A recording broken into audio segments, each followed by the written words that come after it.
Hi, it's Orla from the Kununurra Reimagine team, and if you missed out on the opportunity to attend the forums last week, we have an opportunity for you to watch online and understand exactly what Kununurra Reimagined is and how the town is going to be revitalised over the next 12 months. Good evening, friends. We're going to make a start. Welcome tonight to Kununurra Reimagine Community Forum.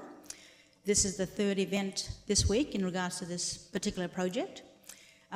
For those that don't know me, my name is Natasha Short. I'm a Jaru woman. I originally come from Halls Creek community, but we've been living here in Kununurra since 1983. So I'm definitely a local. I've spent 25 years working in community development, but about 7 years ago I set up my business called Kimberley Gigars, or Kimberley Birds, and it's Kimberley Indigenous Women Influencing Social Change. I also sit on the board of Warringati Media as of last year, and so I contribute to the vision of this media station and the wonderful work that it does throughout the Kimberley. My business, Kimberley Birds, has also been engaged to help out with the social media, to engage mob over this next 1 year that this project will be undertaken. We had a conversation just yesterday. I met with Ali. Didn't know that Ali was working here as a town planner at SWEC 12 years ago, or thereabouts. And we talked about how hard it is to get mob engaged in conversations like this. But can I just say that it's incredibly important that we have Indigenous voices speaking into projects like this, because I don't believe that we really have a lot of Aboriginal voices being a part and parcel of setting a vision for the future of what Kununurra looks like. And I was talking to somebody last night and I was saying Kununurra truly is the most beautiful place in the Kimberley. That's my personal opinion, and I'm Jaru, but this is Mirrawong country. But it's actually the prettiest place. And so for me, this project is exciting because what we're talking about here is accentuating or simply elevating what is already a phenomenal place. And we're simply adding, hopefully, to the beauty of this region through the voices of many different people who have different perspectives. And so this particular event tonight was trying to get Indigenous people to speak into what they would like to see. Because as the traditional owners, the Mirrawong people, and Agnes, you can be very proud that your ancestors were looking after this place from the beginning of time. Before it was colonised, your people were here looking after, and you're still here today. Despite the impacts of colonisation and what has transpired here, this is modern Australia now, and we're responsible for building it together and making a significant contribution to our community in many different ways. So what we're going to do tonight, it's being recorded for those that haven't been able to make it, but we really encourage mob right throughout our township to come along to the next one. And I'll let Ellie talk a little bit more about the next series. It'll be late July, where these events will happen again, and there'll be further consultations. But it's incredibly important that we have everybody sharing what they see as a better Kununurra and a better future for everybody, because we're all living in this beautiful place and sharing this wonderful country together. And what's practical and what can actually be implemented into the future. We do want to acknowledge the Mirrawong people. We're very grateful for what we've learned and picked up already. I'm so humbled by the conversations and yarns that we've had and some of the elders who are really engaged in this process. And you know, I suppose for me, a key part of success in terms of, you know, what the outcome of this process is that Mirrawong people feel honoured and respected. They see country, community and culture being celebrated in this beautiful place. And so we're really excited about walking alongside the elders and knowledge holders and people from community who really want to share what they feel comfortable sharing, and also ways to really bring culture into the town centre and into the foreshore. There's not really that many places that people who come to town or local people can really engage with what this country means and how it's special to the local mob. So we're really excited about that process. And on that note, we also want to acknowledge that Kununurra is already a really incredible place. There's a reason why each of you live here, there's a reason why you stay, but we really want to make it the type of place that you want to keep staying and a place that you're really proud of. And so we are very grateful for the opportunity to listen and to learn, but really we want to celebrate what everybody loves about being here. This process for the town centre is about thinking about from Messmate, Conkerberry and Coolabah down to White Gum Park, those two sort of main parts of Kununurra town centre, and thinking about how do we improve people's experience in this town? How do we improve this place for pedestrians, for mums with bubs and prams? It's not a very nice place to walk around at the moment. It's very car dominated. There's not many trees. We really want to understand, where do people want to stop? Where do people want to gather? At the moment, one of the places that people spend a lot of time socialising is in the Coles car park, and I personally don't think that that's the best place for that to happen, but that's just those incidental things and connections that happen because the town isn't necessarily providing those opportunities at the moment. And what this master plan will do is help to solidify these are the key projects that the community want to see happen. This is how it can happen. This is the sort of phasing of when it can happen, things that should happen now or soon or later, and really consolidate those things into something that helps business cases and helps money be applied for to actually make those things happen. So that's really what's going to come out of that particular process.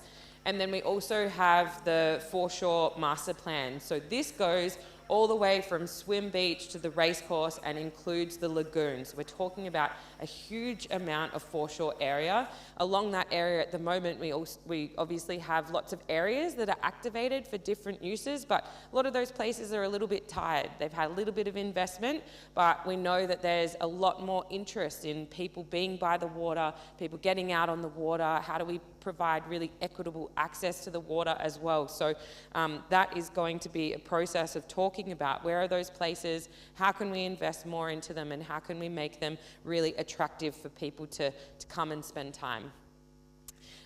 Whilst also obviously considering the importance and the value of country and the importance of sustainability and making sure that we're caring for country and responding to the natural ecosystems that exist along the foreshore. So this is a little diagram of our 7 weeks of engagement. So we are going to be here for a year, so hope you don't get sick of my voice because you're going to be hearing from me a bit. This is the first week, and this is really, as I said, about that identity and visioning. We want you to get comfortable with who we are, with what this project is about, but also kind of thinking very visionary, what do you want to see happen in Kununurra? What are your big ideas? What things do you think would really help to make this town a much better place to live and to work and to be in? And so this week we've actually opened up our survey. The QR codes that are splashed all around town will take you to the website. I'm going to step you through the first survey, but essentially it's this iterative process of being able to present to you what we're hearing, what we're finding, some of the inputs that are coming in from lots of different people, and presenting that in this type of forum, answering some questions, but really trying to funnel people into a survey. The reason why we're taking this approach is because it's not just about when myself and Anne and some of our other colleagues are in town being the only time that you get to provide feedback. This is about the community being empowered to sit down, have a yarn with people, go out for a coffee and say, let's do the survey together. We really want people to feel like they can fill out the survey and, have those conversations with people that they feel comfortable with. Essentially, we're sort of here, we open up the survey, we tell you about the survey, we tell you about what we've heard last time, then we open up a new survey. And so it would be this really iterative process. And every time we're opening surveys and we're going on this journey together, there'll be moments where people need to go to certain locations and respond to some of the questions in the places that we're identifying, having really strong opportunities. So hopefully that will keep you engaged and keep you excited about the process. I wanted to share this as, I suppose, our first kind of steps in understanding country and the work that we want to do and the learning and listening that we want to do with Mirrawong people. Since we've been here, This has already got a couple more circles, hasn't it, Auntie? We started with a couple less than what we've got here, and they've been shuffled around a bit. And so we're really keen to keep working with Mirrawong people about the importance of how interconnected this way of understanding country, community and culture really is. And we're really hopeful that, I suppose, applying this lens to the project will really help to provide a really strong grounding. You know, this isn't just a nice diagram that we want to have in the document, but how can some of these principles and how can some of these values really be embedded into the master planning, into the way that people experience this town in the future. We're really excited about this expanding and our own understanding of it expanding and how it can really help shape and frame the way that we think about this project. So really thankful for that opportunity. Spent some time getting to know the town, getting to know the area, the region, and we do that through talking and through this engagement process, but also through some research as well. And I guess that, you know, these slides here are asking us just to kind of think about what is Kununurra and its kind of in position in the world and what it is and what the qualities of it are and what the opportunities are. And I've got two or three images here that really just kind of places the town in its locality. And I thought it was quite an interesting one to actually put it in its international position and its kind of northernmost point of Australia and its kind of closeness to Asia. And I think, you know, if you think about Kununurra over a period of time and how the place could thrive, there's obviously some things to think about there. And this is where Kununurra is sitting in its region, in and amongst some amazing landscape, the national parks, the regional parks, up close to the ocean, and in and amongst what is an absolutely fantastic natural environment. And this image communicates that as well. I think that I found this really emotive image, just that natural geology, geography, its place, its place in country, and it's sitting by the river, and then that river has changed. That river has become a lake with the dams, and then a lagoon has formed, and then you've had the agriculture coming in too. So through this process, we obviously do some historical research too, and this is an ongoing piece. This is just our starting point. It's really important to understand how a town and a region grows over time, right from the First Nations history all the way through, in particular, the last 100 or so years, and in particular, its germination as a town in the late 60s, following the dams and the irrigation scheme. It's really interesting and important to think about Kununurra, you know, from its kind of character perspective. What are the kind of the particulars? What are the kind of the resonance of the landscape? What are the things that make this part of the world special? So it's obvious that, you know, there's a really strong connection with water here. There's a really strong connection with the geology and the geography and country, and it really has a unique quality. There's a character, there's a kind of a feel to this part of the world which is unique. So the question is that something we want to explore and bring in? And there's a kind of a poetic aspect to that, but it is all part of defining Kununurra as a place, and then how that can kind of articulate itself over time. What is the lifestyle here? And again, everywhere is different. It's obvious that there's a really strong connection with the water and outdoors, evening times, the community coming together. Lots of things are happening, and it's really important for us all to understand what people are doing. Again, I think the point I've made over the last couple of days is that there's a real kind of outdooriness to it. There's a real kind of connection with the environment, connection with nature, which I think is really exciting. Understanding of what the place is and the importance of water and irrigation, agriculture, industry. You know, the town is made up and sustained from that point of view. You know, understanding the dry season, what's happening there. You know, the peak season, the build-up, the wets. You know, the botanical kind of aspect of this part of the world is just really exciting, really beautiful, really rich. I must say, as it is throughout all of Western Australia, actually. So there's some real iconic plants at this part of the world, but there's also a lot of plants that we can learn and perhaps explore and see what their importance are, and talk with traditional owners and First Nations people, and really think about how we can kind of culturally integrate planting into the town centre. What are those key moments that are in and around the town that people are connecting to? And we really did feel that 4 or 5 places just had real importance. And so this slide is obviously talking about Kelly's Knob, which I think we can see in the background. This amazing location here, and just that unbelievably beautiful aspect that you get, just the drama that it creates. And I think one of the things that we've picked up quite quickly is how we really want to make that connection within the town, maybe within foreshore areas, to these geological and geographical amazing places. And Celebrity Tree Park, I think that I've heard on many occasions in the last few days the importance of connecting Celebrity Tree Park as an experience. So how do we make that experience much more pleasurable and safer? And what are we doing along the way to enrich that? And then when we get there, what can we do with the park to enhance what's already amazing about it? Its aspect with the trees, the boat ramp, the events that are on there, the lookout mound. There's lots of things that we can think about doing to really make that place better and connect it. I want to just mention the importance of the dam and the drama of that, the industry of that really kind of significant piece of infrastructure which has allowed the water to be used for agriculture. But it has changed the country, hasn't it? It has changed place. It's not just changed it physically, it's changed it from an ecological point of view. Just the beauty of that country, with the geology, the beautiful rocks, the plants, even the substrate as you walk and crunch about and trip up and things like that. Should we have some of that in the town? Should we have actually a little bit of that coming through and maybe coming towards the foreshore?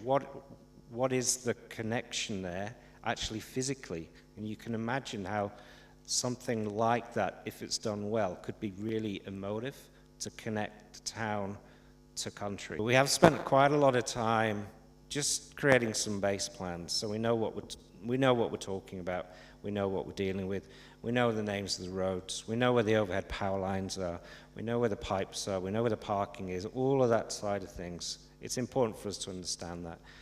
But obviously what you have here is a drawing of the town and how it connects to the foreshore and the hills and the surroundings.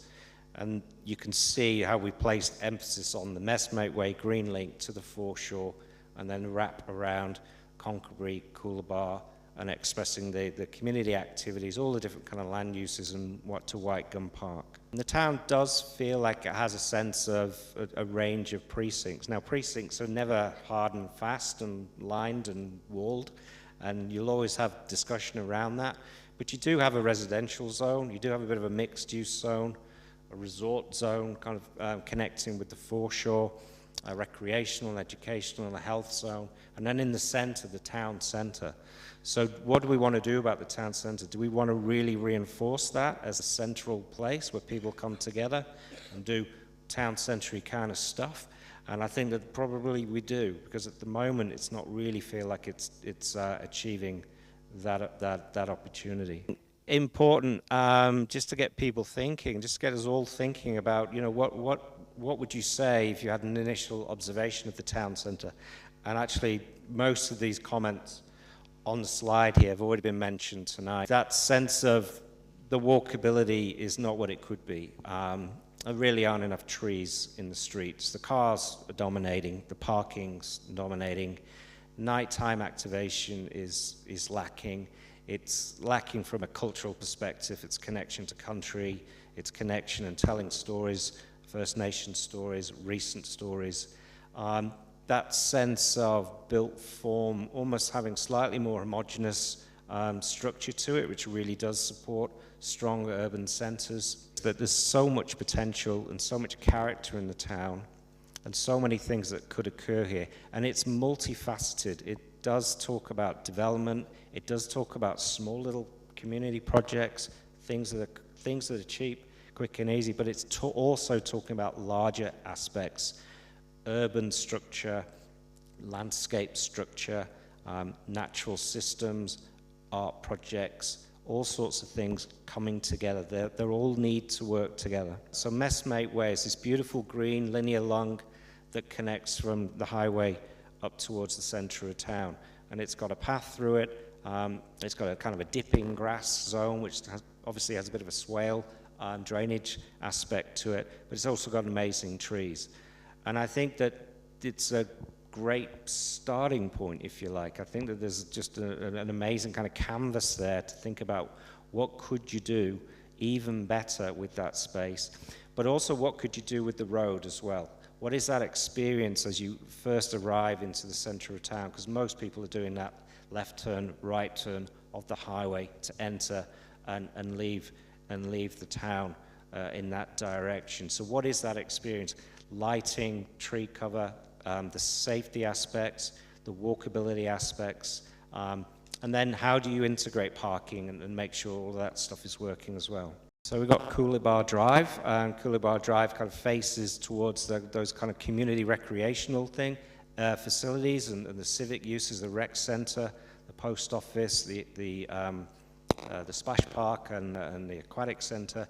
And so it's got this kind of space that's kind of allowing what's happening tonight with the Twilight Markers. And I think it's actually really good, and I wouldn't want to necessarily change that up too far. So that the way that the road curves around with that run of single-story buildings, how can we make those interact better and activate better and then communicate with the other side of the road?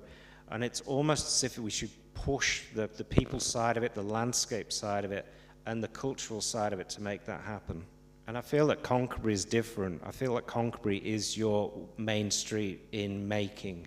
That's how it feels to me, but it's not really doing it yet.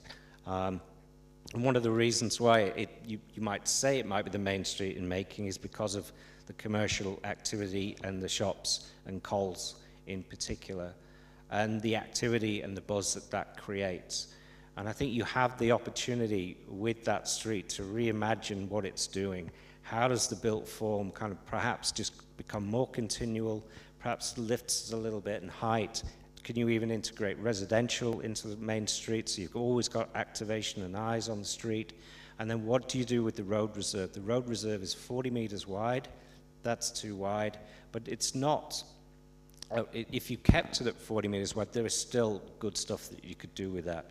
We need more walkable pathways, crossover points that everybody can kind of navigate, trees, lighting. It's actually a lot of space to do some good stuff. And then you have the connecting streets, Banksia Street, Papuana Street, probably the worst street and probably the best one of those four connectors in my view. So again, walkability, the feeling that this is a pleasant street to walk down, so if we had lots of tree canopy there, it would be cool, it would be better to walk down, it would encourage more people walking around. Papuana Street has actually achieved some of the kind of the characteristics that you would want from those kind of connector streets. It's tightened up a little bit, it's got a lot of greenery in there, it's got a little activated kind of units, a little cafe and stuff. So the potential there is even greater. What you just need to balance out there is lighting, surveillance, that kind of stuff. And then White Gum Park itself, which is an amazing green lung, an amazing park in the center of town with an amazing tree structure, and really comes alive, I feel, when you activate it with the events that occur, in particular the markets. And it kind of almost bookends the end of the town, and you can imagine, it becoming part of a sequence and a journey and a loop. So just the last slide, I think, on the town centre is just that imagination aspect. What are the opportunities? What are the opportunities for creating better amenity, better shade, places for kids as well as adults to kind of experience integration of nature, improving that amenity throughout. And so as we work through the process and we gather the feedback and conversations are had, these kind of slides will change, we'll take things out and pop new things in. We've done a few benchmarking slides just to kind of communicate, what's happened in other places and what can we learn from those. And Jeff mentioned last night the experience in Broome and Karratha in particular, and how they've taken their main streets and really revitalized them. But Broome still has something like that, but it's got two sides to it, and it's a bit more solid. And they've reordered and re-emphasized the walkability, the shade aspects, the landscape. They've they've worked together with local businesses and tried to activate those edges in a kind of a partnership front as well, and rationalize parking. We did a lot of work on Karratha about 15 years ago, really to try and set some principles. This is kind of what we're doing now, about what that structure of that street should be.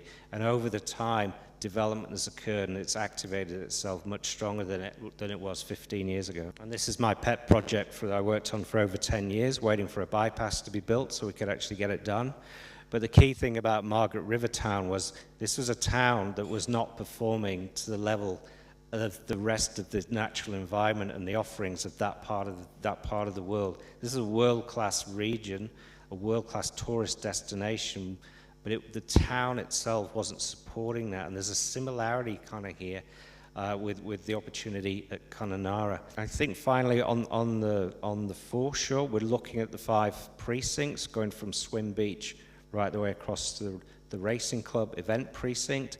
The key thing to mention there is that we're not going to be changing all of it. I think the thing is to really hone in on key areas of importance that perhaps aren't leveraging the opportunity that they are now. And initial observations are similar to the town centre, but perhaps more with an environmental focus. This is actually an amazingly beautiful place already, and how can we just enhance that? Just tickle up the level of amenity, deal with some of the environmental issues, make better connections, wayfinding, safety, lighting, a few more things to do. Even just junctions, just pulling off some of the highways, I think could just be worked out a little bit better. Rationalized parking, toilet blocks, cafes, all sorts of things there, public art, just to make the experience rich and have different experiences. So if you want to go for a walk for a whole morning, you can do that. If you just want to have an hour-long experience, you can do that. If you want to go for a specific activity, you can do that too. What are the larger land use opportunities that we could think about too? The needs of the town, accommodation, caravan parks, things like that. There may be opportunities along the foreshore to think strategically about how we can address the needs of people who are coming here from that point of view. What should we do with all of that area? Should it just be an environmental improvement management project? Are there other things we can think about there? But what is that experience up and down the road that connects Celebrity Tree Park to the pump house? And I think we've mentioned the importance of what we've called Precinct 4, which goes from the Caravan Park, Celebrity Tree Park, wrapping around Lily Lagoon. In particular, I think that's a real key focus, that some areas there's just not a path. You're walking by the edge of the road, and that's not great. And even when you are walking on a path, that path's not of great quality. There's some amazing examples of things that have been done in and around the world where a place and a natural environment has just been uplifted, but in a really exciting way. So whether it's a boardwalk that has kind of a lighting kind of aspect to it, whether it's jetties, whether it's an amazing kind of playground, whether it's just naturalizing some lake edge conditions, bringing in beaches and jetties and decks and things like that. There's all sorts of things I think we can think about, and if done sensitively, but with imagination and input from the community and artists, we can achieve something really amazing. Thank you for watching.